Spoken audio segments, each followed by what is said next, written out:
Hello guys! Samahan niyo naman ako sa panibagong vlog. Tayo ngayon ay maliligo sa Pagpag kasama ang aking mga pinsan. At ito na nga, nananakbo na ang aking pinsan.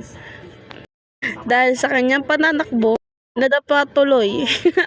Ito nga guys ay nakarating na kami sa Pagpag at kami na ay maliligo. Ito na nga at gustong gusto nang maligo ng isa ay tumalon na. Ligo na.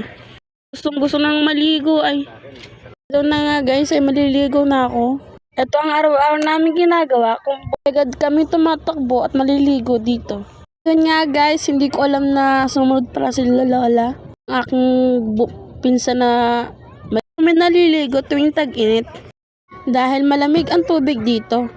At ito na nga guys ay nakarating na ang aking lola. Maya nga guys ay maliligo rin sila. At ito na nga guys, kinuha ko na yung pinsan ko at papaliguan na natin. Guys, dito na tayo magtatapos. So, next video.